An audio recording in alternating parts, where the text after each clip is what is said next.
Madame la présidente.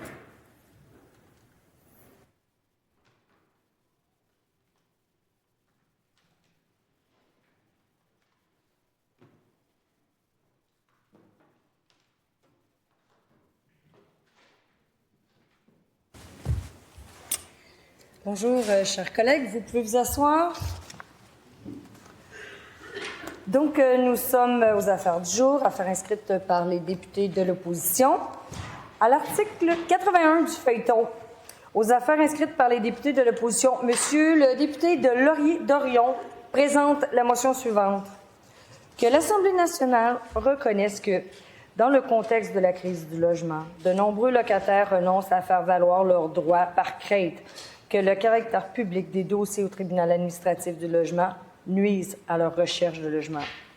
Qu'elle constate que cette situation compromet l'accès à un logement, favorisant des hausses de loyers abusives et contribue au maintien de conditions de logement insalubres ou non sécuritaires.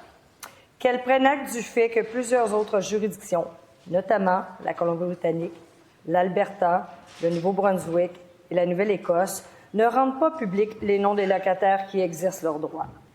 Qu'enfin, elle demande au gouvernement du Québec d'agir dès maintenant afin d'anonymiser les dossiers des locataires reconnus non fautifs au tribunal administratif du logement. Je vous informe que la répartition du temps de parole pour le débat restreint sur la motion inscrite par M. le député de Laurier-Dorion s'effectuera comme suit. 10 minutes sont réservées à l'auteur de la motion pour sa réplique. 45 minutes sont allouées au groupe parlementaire formant le gouvernement. 21 minutes 24 secondes sont allouées au groupe parlementaire formant l'opposition officielle. 25 minutes 17 secondes sont allouées au deuxième groupe d'opposition. Et 8 minutes 19 secondes sont allouées au troisième groupe d'opposition. Une enveloppe de 10 minutes est allouée aux députés indépendants, sous réserve d'un maximum d'1 minute 30 secondes chacun. Dans le cadre de ce débat, le temps non utilisé par les députés indépendants ou par l'un des groupes parlementaires sera redistribué entre les groupes parlementaires selon les proportions établies précédemment. Mis à part ces consignes, les interventions ne seront soumises à aucune limite de temps. Enfin, je rappelle aux députés indépendants que s'ils souhaitent intervenir au cours de ce débat, ils ont 10 minutes pour en aviser la présidence à compter de maintenant. Alors, sans plus tarder, je cède la parole à Monsieur le député de Laurier-Dorion. Merci beaucoup, Madame la Présidente. Donc, nous voilà réunis pour étudier une motion que j'ai présentée et pour demander de façon très succincte l'anonymisation des dossiers des locataires non fautifs qui se présentent qui présentent des causes au tribunal administratif du logement. Et l'objectif de cette motion, il est très simple.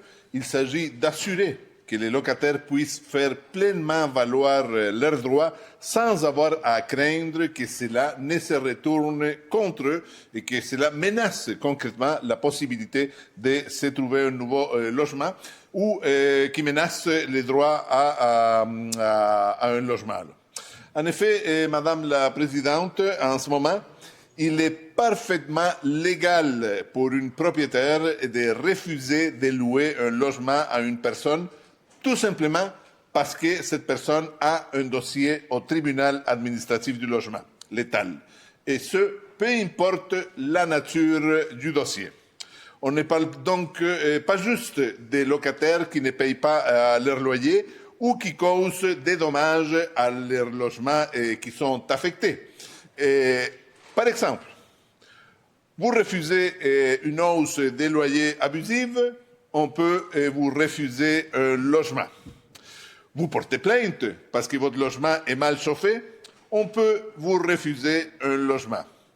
Vous allez au tribunal administratif du logement pour forcer votre propriétaire à régler un problème, par exemple des moisissures, on peut vous refuser un logement. Votre propriétaire décide de vous poursuivre au tribunal administratif total, mais vous avez gain de cause, on peut vous refuser votre logement, tout simplement parce que votre nom apparaît apparaît dans les archives du tribunal administratif du logement et de facto, on peut considérer que vous êtes, entre guillemets, un locataire à problème. C'est un vrai problème, Madame la Présidente, et à preuve, il y a au moins un organisme présent au Québec, l'Association des propriétaires du Québec, qui offre explicitement ses services à ses membres, via ce qu'elle appelle elle-même, guillemets, une enquête 360, une enquête sur les locataires. Et je cite cet organisme-là. Nous dresserons une liste des dossiers du tribunal administratif du logement qui ont les mêmes noms et prénoms que votre potentiel locataire avec l'adresse concernée dans les registres. On ne parle pas ici des dossiers où les locataires sont fautifs. On parle bien de tous les dossiers du tribunal administratif du logement qui concernent la personne qui se cherche un logement, qu'il soit reconnu fautif ou pas dans les documents du tribunal administratif du logement. Et soyons clairs, par exemple, l'Association des propriétaires du Québec, et pas uniquement, ça existe aussi, il y a des initiatives qui surgissent sur Facebook, sur des plateformes informatiques, on offre ces services, mais l'information est très facilement accessible à n'importe qui a un accès Internet. En 30 secondes, on peut retrouver tous les dossiers d'un locataire au tribunal administratif du logement. Madame la Présidente, vous le savez, ainsi que les collègues ici présents, on est en pleine crise du logement. Depuis que la CAQ est au pouvoir, les taux d'inoccupation n'ont jamais atteint la barre de 3%. Oui, il y a une faible augmentation du taux d'inoccupation à Montréal, mais seulement dans les hautes gammes du locatif, les loyers véritablement accessifs à moindre prix, le taux d'inoccupation est proche de 0%. Et ça fait en sorte qu'aujourd'hui, encore, se trouver un logement, c'est un parcours du combattant, c'est incroyablement difficile. Et imaginez si en plus on porte la faute d'avoir utilisé le tribunal administratif du logement. Ce n'est pas normal, Madame la Présidente, que le simple fait d'avoir son nom dans un dossier du tribunal administratif du logement, même si on a eu gain de cause, puisse être un facteur limitant dans la recherche des logements. Ce qu'on demande au gouvernement de la coalition Avenir Québec, on lui demande d'agir sur ces facteurs qui suscitent la discrimination et qui rend très difficile la vie des locataires. Avec une action très simple qui ne coûte rien et qui n'a aucune autre conséquence que de protéger les locataires contre une discrimination injuste qui est en ce moment légal et facile à exercer. Il suffirait, Madame la Présidente, d'anonymiser les locataires des dossiers du TAL où ils ne sont pas reconnus fautifs. Pour les collègues qui se posent la question sur qu'est-ce que ça veut dire le terme anonymiser, c'est très facile, c'est rendre anonymes les dossiers du tribunal administratif du logement où les locataires, dans lesquels le locataire n'est pas fautif. Ça inclut notamment toutes les causes de fixation des loyers, toutes les causes de contestation d'une reprise des logements ou d'éviction pour changement d'affectation, toutes les causes où un locataire porte plainte contre son propriétaire et évidemment toutes les causes où un locataire obtient gain de cause. Ce sont des situations qui n'ont pas de raison légitime d'avoir un impact sur la recherche de logement d'un locataire. Mais dans les faits, on le sait, et les locataires le savent très bien, ça a un impact majeur sur la recherche d'un logement. Dans ce contexte, ce n'est pas surprenant que des locataires veuillent éviter de se mettre des bâtons dans les roues et porter plainte pour une situation qui, à sa face même, paraît inacceptable. Par conséquent, ils sont trop nombreux à éviter d'exercer leurs droits au tribunal administratif du logement, même si ça signifie de devoir accepter des hausses des loyers abusives ou de faire des compromis sur des aspects aussi essentiels que la salubrité ou la sécurité et l'entretien de leur demeure. Je vous donne un exemple, Madame la Présidente, d'un couple de Québec qui a reçu un avis de renouvellement avec une hausse, par exemple, de 7% de leur loyer. Alors que le taux du TAL, le taux qui est recommandé annuellement au mois de janvier, est aujourd'hui à 3,1%. Donc, une hausse passablement supérieure au taux recommandé par le tribunal administratif du TAL. Ils ont négocié avec leur propriétaire. Lui, il justifiait la hausse au nom des supposés travaux, des travaux majeurs, que les couples n'avaient jamais vu avoir lieu sans leur indiquer quels travaux avaient été réalisés ni les montants impliqués. Ils auraient pu refuser la hausse en bloc et aller au tribunal administratif du logement pour une fixation du loyer. Auquel cas, ils auraient probablement obtenu une hausse beaucoup moins grande, soit une hausse de 3,1%. Or, ces couples-là vont décider non pas d'exercer leur droit légitime, mais va refuser d'aller au tribunal administratif du logement parce qu'ils se disent « Ah, mon nom va rester dans l'étal, au tribunal administratif du logement, et n'importe qui dans l'avenir va pouvoir voir que nous avons contesté et pourra nous qualifier de mauvais locataires et par conséquent nous refuser un logement. Cela, Madame la Présidente, nous paraît très difficile à justifier. Moi-même, dans mon bureau de circonscription à Laurier-Dorion, je rencontre souvent des locataires qui vivent des situations inacceptables. Et évidemment, en tant que député, et tel que la ministre de l'Habitation me le conseille, je les oriente vers le tribunal administratif du logement. Et ces personnes-là, tout d'abord, ils sont un peu, ils sont un peu réticents à aller devant un tribunal, même si on leur explique que c'est un tribunal de proximité, qu'ils n'ont pas besoin d'un avocat, que c'est très facile, etc. Mais il y a une peur fondamentale d'aller exercer des recours devant la justice. Mais ensuite, les problèmes qui ressurgissent régulièrement chez ces locataires, c'est qu'ils me disent « Monsieur le député, mon nom va apparaître dans les archives du tribunal administratif du logement et je vais être discriminé à tout jamais.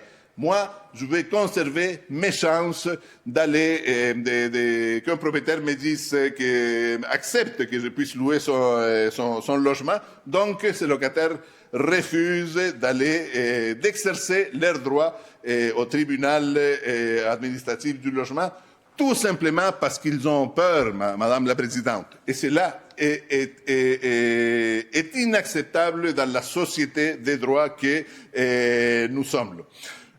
Une personne, peu importe la situation, mais tout particulièrement pour les locataires, lorsqu'ils recherchent le logement, lorsqu'ils recherchent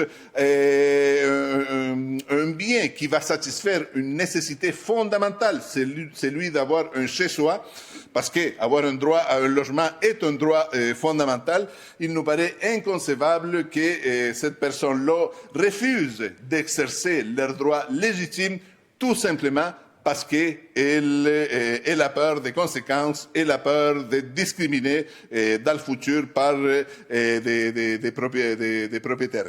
Juste la peur, juste la crainte suffirait à justifier, à anonymiser, à rendre anonymes les données du TAL. On va me dire, oui, mais dans notre société, il est parfaitement légitime en fait, c'est l'usage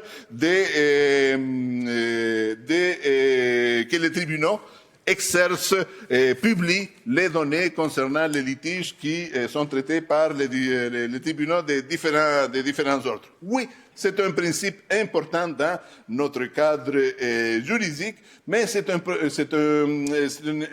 exercice qui comporte aussi des exceptions, Madame la Présidente. Je ne vous en nomme que deux exceptions qui peuvent survenir. Tout d'abord, dans les droits familiaux, il est d'usage de ne pas rendre public les noms des personnes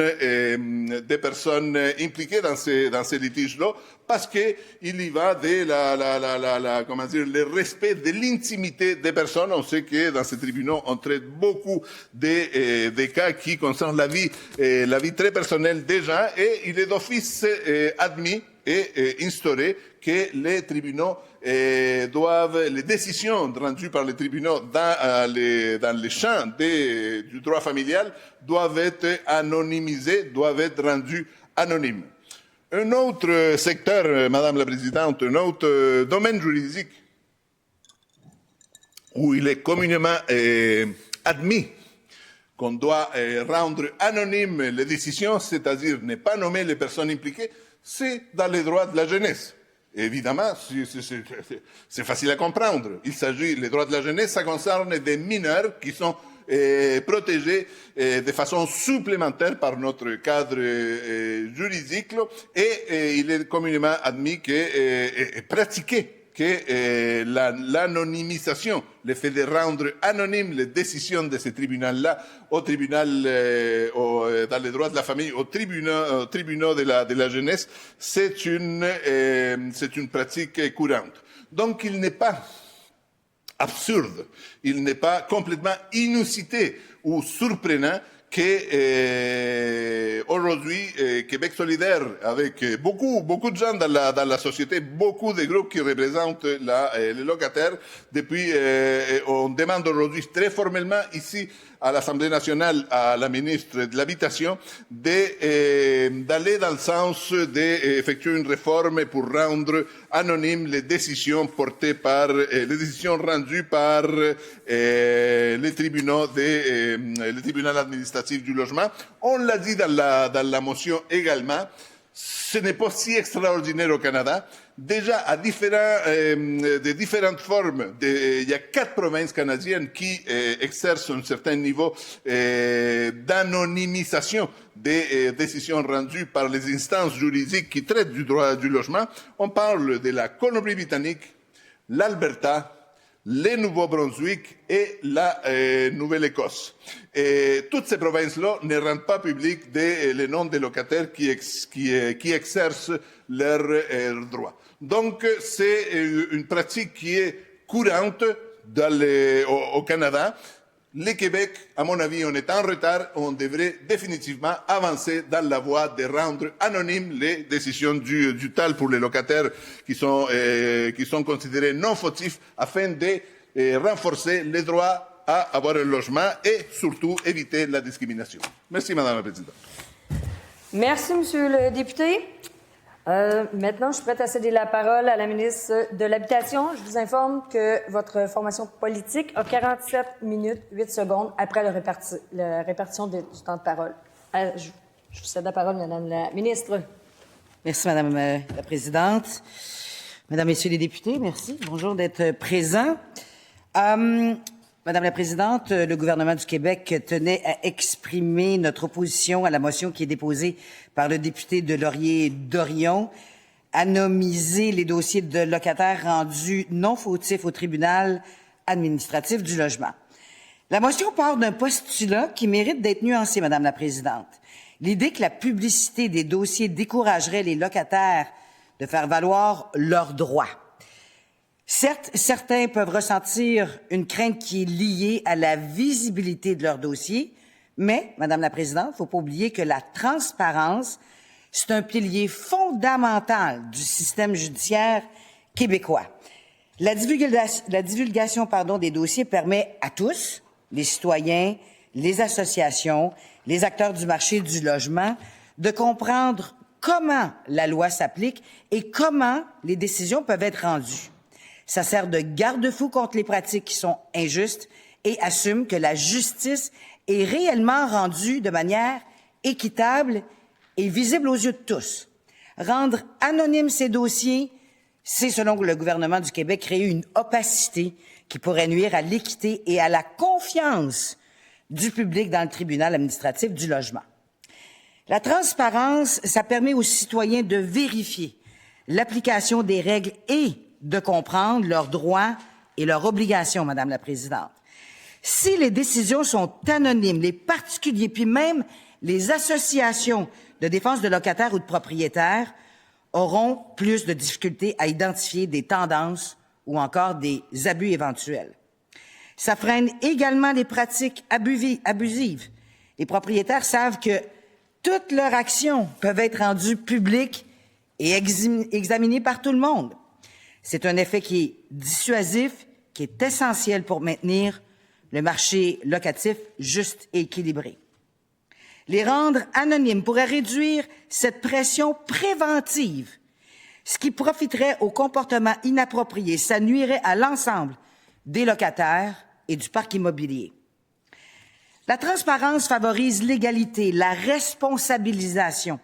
Le tribunal administratif du logement rend des décisions qui impactent directement la vie des citoyens. Les rendre publics avec des noms, des détails montrent que la justice est rendue de manière équitable, sans favoritisme et que chacun est responsable des actions qu'il pose. Certains avancent que les locataires pourraient subir des représailles. Le risque est réel, mais ça justifie pas un changement systématique qui réduirait la visibilité puis la valeur éducative des décisions. Il y a des solutions alternatives, Madame la Présidente. Encore mieux, informer les locataires sur leurs droits, la protection possible de leur vie privée. D'autres solutions alternatives, des mesures ponctuelles de protection pour des cas qui sont exceptionnels.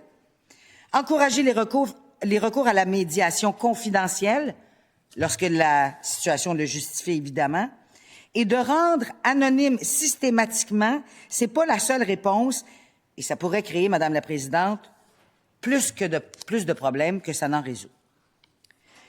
La motion du député mentionne que d'autres provinces canadiennes anonymisent les dossiers des locataires. Oui, c'est vrai. Certaines le font, pas l'ensemble, ce qu'a prétendu le député. Mais le Québec a un contexte particulier, Madame la Présidente. Ici, c'est un marché du logement qui est très tendu, des tensions sociales qui sont fortes et un tribunal administratif du logement qui a un rôle pédagogique essentiel. Rendre les décisions publiques permet de sensibiliser les locataires, les propriétaires, le public aux pratiques acceptables et aux obligations. Rendre tout ça anonyme, ces dossiers pourraient réduire la fonction éducative, ce qui pourrait, à terme, nuire à la prévention des abus et à l'amélioration globale des conditions de logement. La transparence protège aussi le marché locatif. Les décisions publiques permettent aux propriétaires et aux locataires potentiels de comprendre les pratiques légales et les limites, surtout, à ne pas dépasser. Sans cette visibilité, certains comportements abusifs pourraient se multiplier. Hausse de loyer injustifiée, non-respect des normes de sécurité ou encore de salubrité, un refus de louer à des locataires considérés à risque, Madame la Présidente. En d'autres termes, masquer l'identité des parties pourrait avoir des conséquences économiques et sociales directes. Ça risque d'accroître l'insécurité dans le marché locatif et pénaliser, Madame la Présidente, indirectement les locataires qui sont honnêtes et tous ceux qui respectent les lois du Québec. Permettez-moi d'attirer votre attention sur un aspect souvent négligé dans le dossier, le fardeau administratif qu'impliquerait de rendre anonymes les décisions du tribunal administratif du logement. Chaque dossier, chaque décision devrait être révisée ligne par ligne pour retirer tous les noms, retirer toutes les adresses, retirer tous les détails qui permettraient d'identifier une personne ou une partie. Ça peut sembler simple, mais dans la pratique, c'est un travail qui est minutieux, qui est long et qui est extrêmement exigeant. Le TAL devrait également former son personnel, mettre des protocoles en place, des protocoles qui sont précis, gérer les versions multiples de chacune des décisions. Une version publique, une version anonyme et une version complète pour les parties et leurs avocats. Ça augmente les coûts, alourdit les procédures et peut retarder la publication de décisions. À partir, Madame la Présidente, dans le projet de loi 20, une des grandes orientations du gouvernement, c'est d'alléger le tribunal administratif du logement. Avec une mesure comme celle-là, on fait la démonstration qu'on vient l'alourdir. Chaque modification comporte un risque d'erreur, un nom oublié, une information supprimée par excès de précaution. Ces erreurs pourraient nuire à la clarté des décisions, à la transparence, mais surtout à la crédibilité du tribunal. En d'autres termes, de rendre tout ça anonyme n'est pas une simple formalité, ça crée un fardeau administratif, juridique et financier qui est réel pour le tribunal administratif du logement. On doit se demander, est-ce que ces coûts et ces risques valent les bénéfices qui sont prétendus? Je soutiens, Madame la Présidente, que la réponse est non. Il existe des moyens plus ciblés pour protéger les locataires qui sont vulnérables sans imposer un fardeau systématique sur le tribunal ni compromettre la qualité et la rapidité des décisions. La publicité des décisions, Madame la Présidente, a un effet préventif puissant. Les mauvais comportements, les quérulents sont moins fréquents lorsqu'ils peuvent être exposés au public et aux médias de façon générale. Chaque décision publiée sert d'exemple, de rappel de la légalité et de l'éthique dans les relations locatives.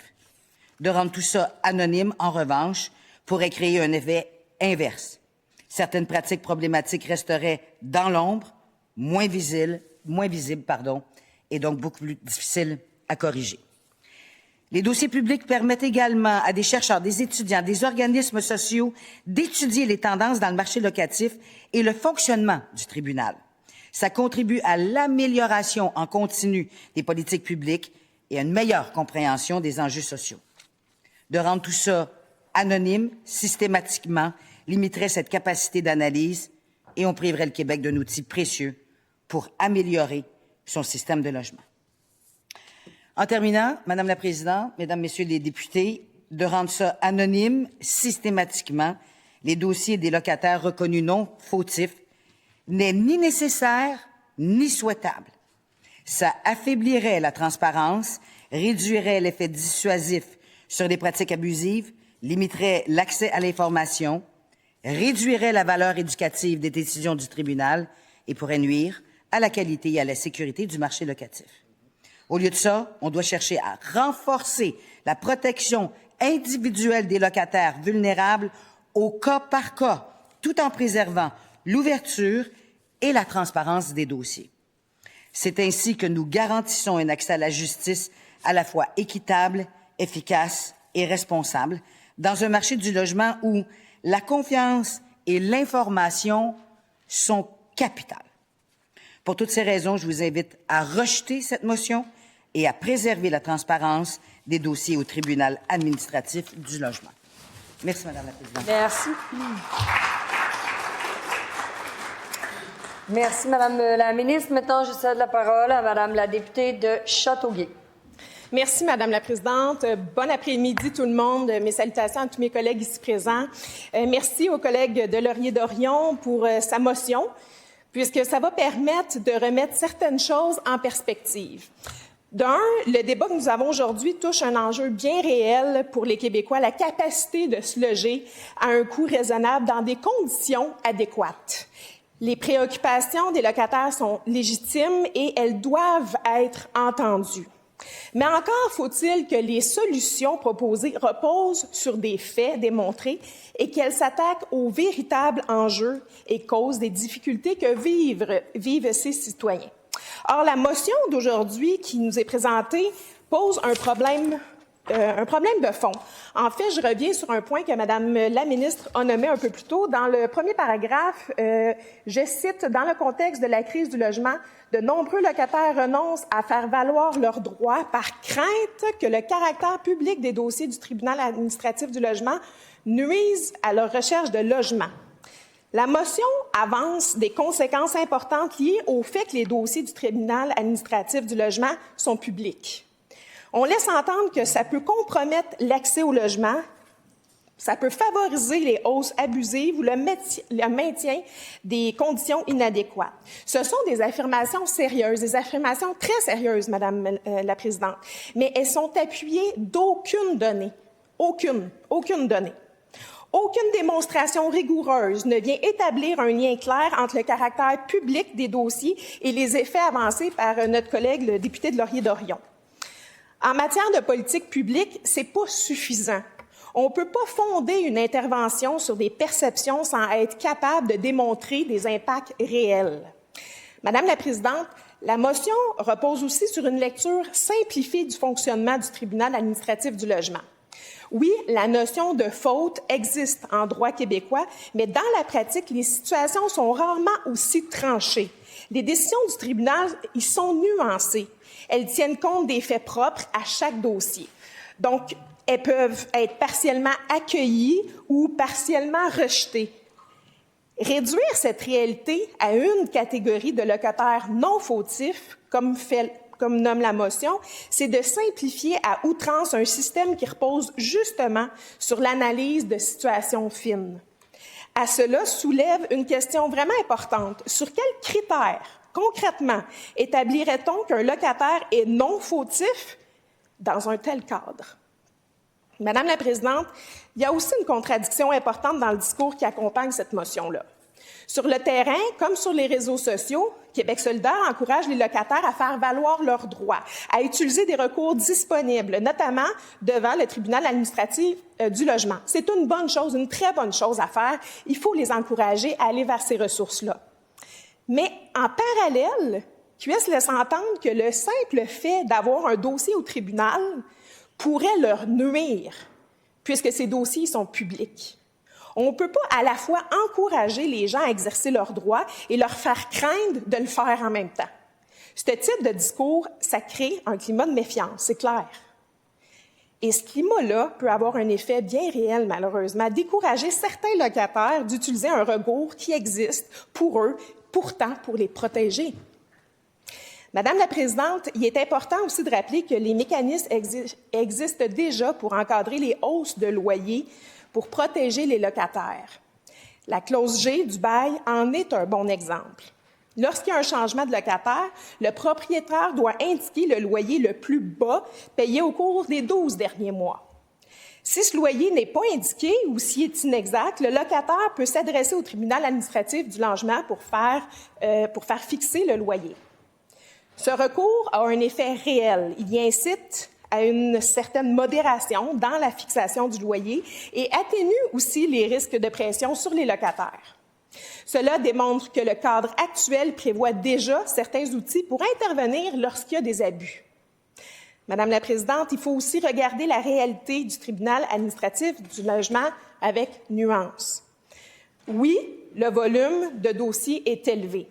En 2023-2024, 91 000 demandes ont été introduites, soit le plus haut niveau des 30 dernières années. Mais malgré cette pression-là, il y a des améliorations.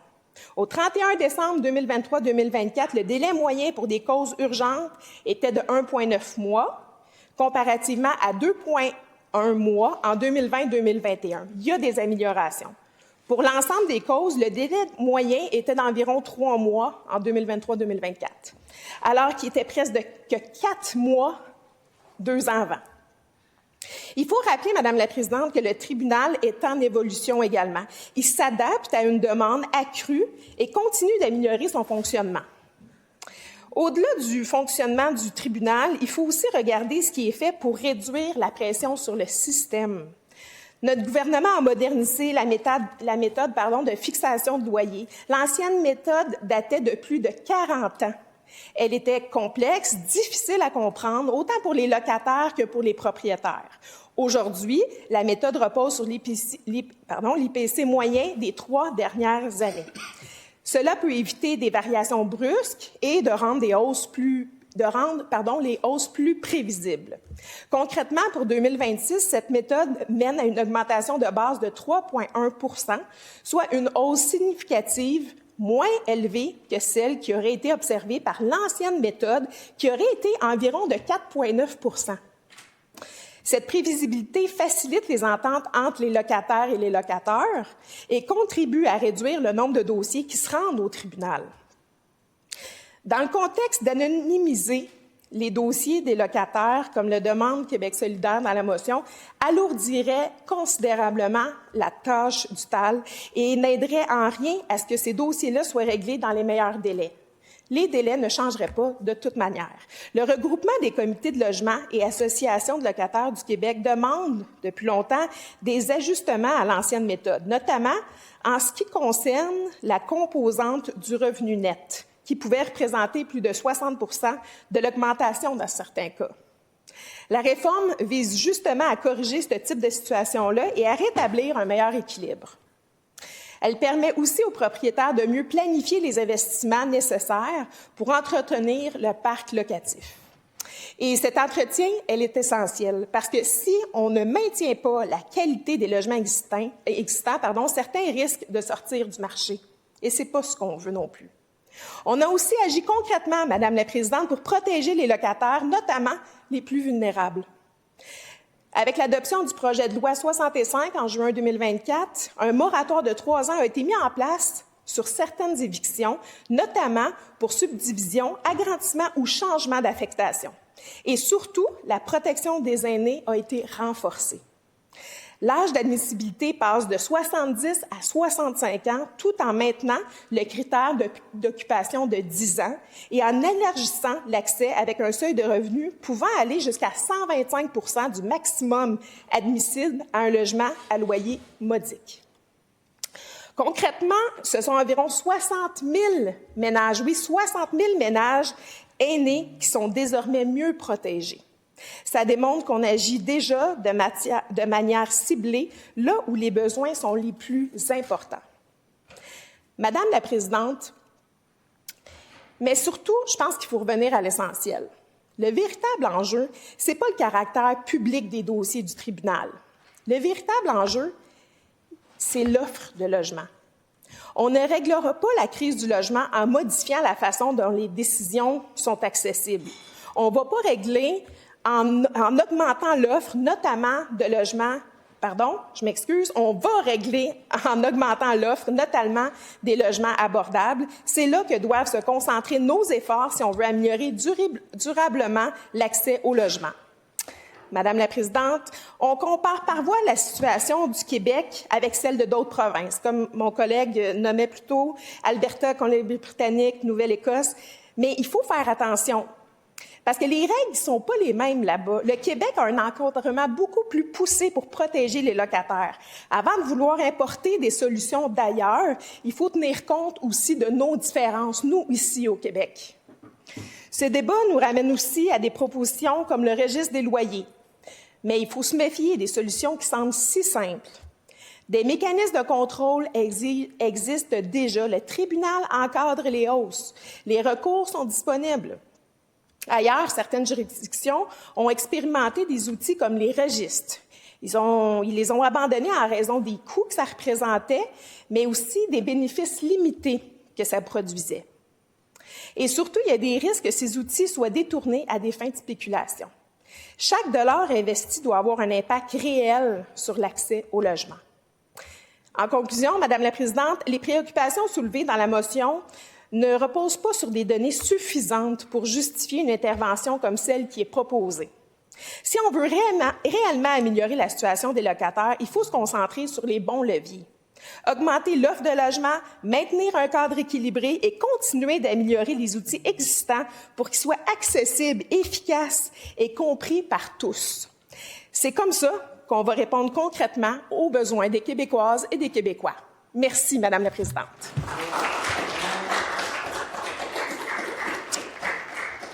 Je vous remercie, Madame la députée. Maintenant, je suis prête à entendre une autre intervenante ou intervenant.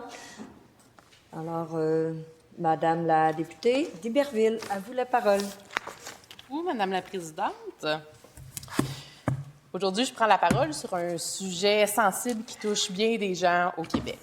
Avant d'aborder la question de l'anonymisation, un processus qui est irréversible et qui modifie les données personnelles pour rendre l'identification d'un individu impossible, j'aimerais parler du rôle du TAL, du Tribunal administratif du logement. Comme on le sait, c'est un organisme qui est provincial, qui détient une compétence exclusive pour, premièrement, trancher les litiges entre les propriétaires et les locataires, mais aussi, il a mission d'informer les parties concernées de leurs droits et de leurs obligations. Enfin, il doit favoriser la conciliation avant tout. Ces interventions visent à assurer un juste équilibre dans un marché locatif sous forte tension. Cette pression est bien réelle. Merci beaucoup, c'est bien gentil. Elle n'est d'ailleurs pas sans conséquence pour le bon fonctionnement du tribunal administratif du logement. À titre d'exemple, plus de 91 000 demandes ont été soumises au TAL au courant de l'année 2023 à 2024. C'est un volume absolument élevé et le plus élevé qui a jamais été permis d'observer autour des 30 dernières années. C'est une donnée qui correspond à l'afflux des demandes auxquelles doit faire face l'organisme et malgré tout, le TAL a su s'ajuster pour continuer d'être fonctionnel à l'intérieur de délais acceptables dans les circonstances. Sachez que le délai moyen pour les causes jugées urgentes à traiter est passé de 2,1 mois à 1,9 mois en l'espace de quelques années seulement. Et ça, c'est pour l'ensemble des causes soumises, la moyenne observée d'environ 3 mois. Et ça, c'est 4 semaines de moins qu'auparavant. Aussi donc, le tribunal administratif du logement parvient à être plus efficace, plus structuré, plus performant, malgré le volume plus élevé de demandes à traiter. Donc, vous comprendrez que je serai la première à m'en réjouir. Il faut aussi souligner que l'explosion des demandes liées à la fixation des prix de loyer explique en grande partie la recrudescence des dossiers à traiter.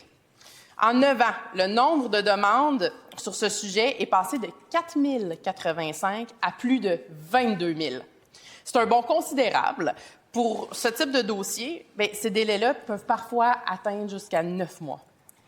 Pour faire face à cette nouvelle réalité, on a un choix responsable à faire et c'est celui d'agir à la source en modernisant le règlement qui datait de plus de 40 ans. Oui, 40 ans. Puis, pourquoi on a agi de la sorte? C'est tout simplement parce que le règlement il était trop complexe, trop difficile à comprendre. Il était source de conflits. Il fallait faire quelque chose.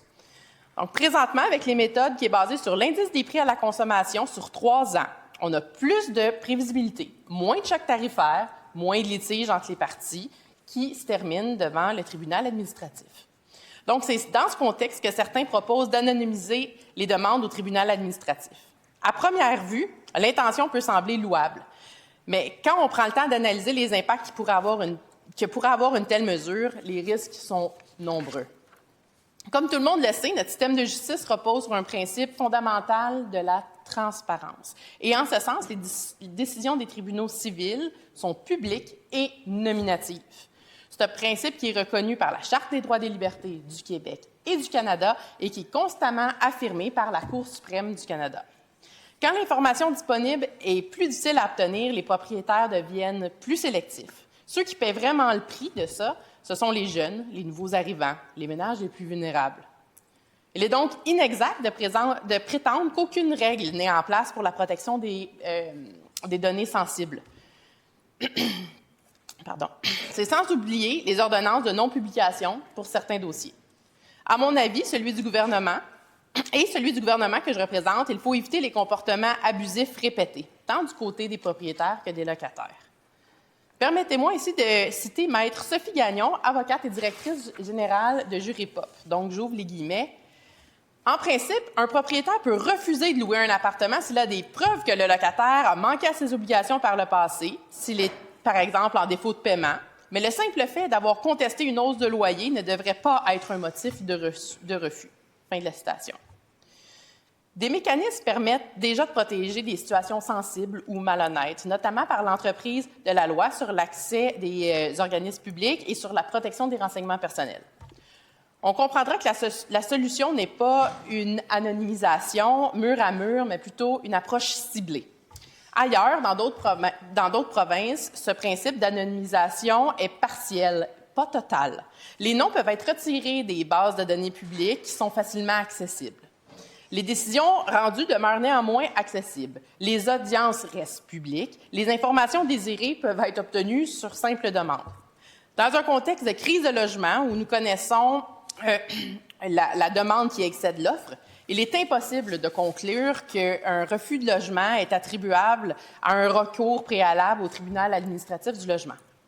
Les situations évoquées me semblent donc anecdotiques. Nous ne pouvons pas baser sur ces prétentions pour compromettre la transparence de notre système juridique. J'aimerais par ailleurs rappeler qu'il existe des outils d'aide pour les gens qui veulent se trouver des logis répondant à leurs attentes. Je pense entre autres aux services d'aide à la recherche de logements offerts par les offices d'habitation locale. Donc, en conclusion, le tribunal administratif du logement est au cœur d'un équilibre délicat. Un équilibre entre l'accès à la justice, la protection des individus et le bon fonctionnement du marché locatif. Dans un contexte où les délais sont sous pression, notre responsabilité est d'agir avec rigueur. On doit donc choisir d'améliorer le fonctionnement du tribunal administratif, de moderniser les règles et de réduire les causes de litige. Bref, on a choisi de préserver le principe fondamental, celui de la justice transparente, accessible et équitable. Merci beaucoup, Madame la Présidente.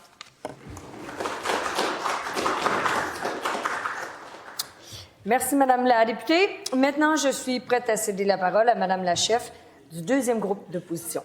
Merci, Madame la Présidente. C'est important pour moi d'intervenir, évidemment, sur cette motion de Québec solidaire présentée par mon collègue, le député de Laurier-Dorion. Il va avoir un droit de réplique tout à l'heure parce que j'ai entendu beaucoup de choses qui n'ont pas de bon sens, mais je ne vais pas y répliquer directement. Je vais le laisser le faire. Vous savez, Madame la Présidente, combien de fois vous m'avez entendu en parler, combien de fois vous avez entendu des députés de Québec solidaire en parler. On est très, très fort sur ce sujet-là. Il y a une vraie crise du logement, une crise sans précédent qui existe au Québec, qui frappe tout le monde. Ça frappe les jeunes, ça frappe les travailleurs et travailleuses, ça frappe les familles, les gens de la classe moyenne. À Québec solidaire, on l'a vu venir de loin, cette crise-là. On en parlait bien avant que ça fasse les manchettes dans les médias. Elle ne nous est pas tombée du ciel comme ça par hasard. C'est une crise qui prend racine dans des mauvais choix politiques, des choix politiques qui ont été faits par le gouvernement de la CAQ, mais aussi par les gouvernements précédents depuis les 30 dernières années, que ce soit le Parti libéral du Québec ou le Parti québécois. C'est quoi ces choix politiques-là? C'est de favoriser la financiarisation du logement pour laisser le libre marché prendre toute la place. Le privé a sa place, évidemment, dans le marché locatif, mais là, on le laisse aller totalement selon ses propres intérêts pour faire du profit et de considérer le logement comme une simple marchandise. L'autre choix politique mauvais qui a été fait et par la CAQ et par les gouvernements précédents, et aussi le fédéral, c'est de se désinvestir dans la construction d'un logement réellement abordable par l'État. L'État s'est enlevé les mains de la construction de logements vraiment abordables. Ces choix politiques ont aidé non pas les locataires, ils n'ont pas aidé les jeunes qui rêvent d'avoir une première maison pour y élever leur famille. C'est rendu aujourd'hui un rêve inatteignable pour beaucoup de jeunes, ce qui n'était pas le cas à mon époque. Donc, on recule au Québec au lieu d'avancer. Ces choix politiques qui ont été faits par les différents gouvernements, la CAQ, le Parti libéral, le Parti québécois, c'est de favoriser plutôt les spéculateurs, les propriétaires abusifs, qui sont une minorité, mais qui existent, et aussi les grandes corporations immobilières. Puis les conséquences de ces choix politiques, Madame la Présidente, on les voit, elles sont très fortes sur le monde ordinaire, sur les jeunes, sur les aînés, les gens qui travaillent, mais qui continuent de s'appauvrir parce que leurs salaires n'atteignent pas ou n'augmentent pas à la vitesse de la hausse des loyers. Chaque jour, je suis sidérée d'entendre, de lire des histoires d'horreur, d'augmentation de loyers, d'évictions frauduleuses, injustifiées, puis de lire aussi des histoires crève-cœur. Ce matin, on a un exemple dans le Devoir. Madame Jubinville, une dame de 82 ans, qui a fait les manchettes parce qu'elle paye 90% de ses revenus. Il lui reste plus rien dans ses poches pour le reste de ses dépenses. Elle a besoin que sa fille l'aide. Cette femme qui fait partie de nos aînés, dont on a beaucoup parlé pendant la pandémie, qui ont construit le Québec et qu'on laisse maintenant aux mains du libre marché. Mais cette dame-là habite même pas dans les loyers, dans un loyer du privé, là. Elle habite dans un logement supposément abordable, mais elle paye beaucoup plus que son revenu. C'est plus que 30%. 90 %. J'ai vu que la ministre de l'Habitation, tout de suite, parce que mon collègue l'a interpellé, parce que j'ai interpellé le premier ministre, prendre ce cas-là puis dire « Parfait, Madame Jubainville, on va s'en occuper. » Mais qu'est-ce qu'il va falloir qu'on fasse? Tous les jours, on se lève puis on donne un cas à la suite de l'autre. Ça, c'est un seul cas, c'est un cas particulier. Il y a 2735 locataires qui se trouvent exactement dans la même situation que Mme Jubainville. Puis là, je parle pas des gens qui sont dans le marché privé, qui payent beaucoup plus que 30 % de leurs revenus. Fait qu'il va falloir qu'on les amène un à un pour que la ministre s'en occupe. Ça marche pas, ça peut pas fonctionner comme ça. Cette semaine, Québec solidaire, on a lancé un plan habitation pour régler la crise du logement. Et on a présenté une première proposition qui se trouve aujourd'hui dans la motion qui est devant nous. Il va y avoir d'autres mesures.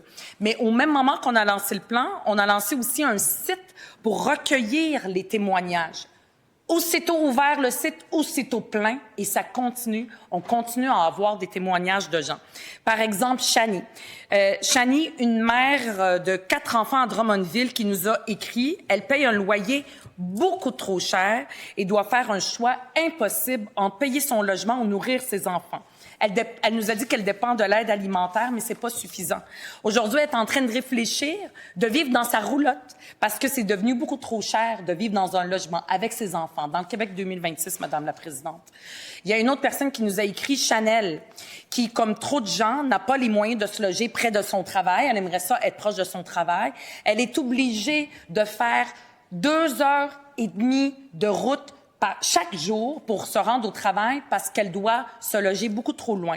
Puis ce qu'elle trouve comme logement, quand elle était en train de le chercher, c'est des logements insalubres, aérés, qui répondent pas à ses besoins et à ceux de sa famille. Comble du malheur, elle a un chien, un animal de compagnie comme beaucoup de Québécois. Refus après refus, mois après mois, des propriétaires qui lui disent non, d'autres qui lui demandent des frais supplémentaires pour l'accueillir, elle et son animal de compagnie. Des histoires comme celle de Chanel, comme celle de Chani, Madame la Présidente, comme celle de Madame Jubainville, il y en a plein au Québec. Il y en a plein dans toutes les strates de la société, des familles qui travaillent comme des gens à plus faible revenu ou des gens qui n'ont pas de revenus. C'est pour ça que Québec solidaire a fait du logement sa priorité. Puis aujourd'hui, j'ai entendu que la ministre de l'Habitation, elle dit qu'elle veut pas, elle est contre la proposition de Québec solidaire, mais on a encore du temps pour en débattre, pour en discuter. Mon collègue va amener d'autres arguments. J'espère que ça va convaincre le gouvernement de la CAQ. Aujourd'hui, on donne l'opportunité et la chance au gouvernement de la CAQ de se joindre à nous dans le combat pour lutter contre la crise du logement. Actuellement, les bons locataires qui font valoir leurs droits et qui ne sont pas fautifs se trouvent pris au piège dans le système actuel dans lequel on se trouve. Ceux qui souhaitent dénoncer les agissements frauduleux, inacceptables de leurs propriétaires, ceux qui souhaitent dénoncer des hausses trop importantes de loyers ou le manque d'entretien de leur logement font face à un choix très déchirant. Aller se plaindre au tribunal et se retrouver sur la liste des locataires qui se plaignent trop, les locataires très difficiles, et avoir plus de difficultés après ça de se trouver un logement, un nouveau logement, ou rien faire et continuer à subir les abus de leurs propriétaires. Des cas comme ça, il y en a plein et c'est documenté, Madame la Présidente. Ça n'a pas de bon sens qu'on laisse les gens vivre dans ce dilemme-là, un dilemme impossible. On a le pouvoir ici de changer les choses. La crise du logement, ce n'est pas une fatalité. On réglera pas la crise, évidemment, en claquant des doigts, là. Ça arrivera pas. On peut pas régler et réparer quelque chose qui a été brisé par les différents gouvernements depuis les 30 dernières années. On est en train de subir les conséquences de ces mauvais choix-là. Mais on peut amener des mesures et d'y travailler dans un esprit de collaboration. C'est ce qu'on propose aujourd'hui au gouvernement de la CAQ. C'est vraiment de rendre anonymes les dossiers de locataires non fautifs. C'est une mesure simple et qui coûte rien à l'État. Ça coûte rien d'anonymiser les dossiers des locataires qui sont non fautifs. Ça existe ailleurs, ça existe pas partout, en effet. Ça existe en Alberta, en Colombie-Britannique, en Nouvelle-Écosse, au Nouveau-Brunswick. Madame la Présidente, je rappelle qu'on a réussi ici à l'Assemblée nationale à travailler ensemble pour protéger un petit peu les locataires aînés. La loi Françoise David, qu'on a travaillé ensemble. Grâce à un travail de collaboration, on le fait ensemble, on a réussi à le faire. Donc, on est capable de le faire pour une mesure comme celle qu'on propose aujourd'hui. Madame la Présidente, la vraie question, c'est comment est-ce qu'on considère le logement? Comment est-ce qu'on considère le fait d'avoir un toit sur la tête? Le logement, c'est pas une marchandise banale comme n'importe quelle autre marchandise. Se loger, c'est pas un luxe. Se loger, c'est un droit fondamental. Je devrais même pas être en train d'essayer de convaincre quelqu'un par rapport à ça. Ça devrait être la normalité. Mais malheureusement, ce n'est plus le cas. C'est devenu un sujet de spéculation, un produit, une marchandise comme une autre. Et c'est ça qui fait que les gens sont pris au piège. C'est ça qui fait que les gens s'appauvrissent de plus en plus. Chaque action qu'on pose pour aider les gens à se loger contribue à défendre ce droit fondamental du logement. Donc, je répète, on offre ici, Québec solidaire, l'opportunité du gouvernement et des autres partis, du Parti libéral et du Parti québécois, de travailler ensemble pour aider les gens. Donc, on propose à tout le monde de voter en faveur de cette motion. On l'a déjà fait par le passé, de travailler ensemble en collaboration, comme avec la loi Françoise David, adoptée ici à l'unanimité. On peut encore le faire aujourd'hui. Merci, Madame la Présidente. Merci, Madame.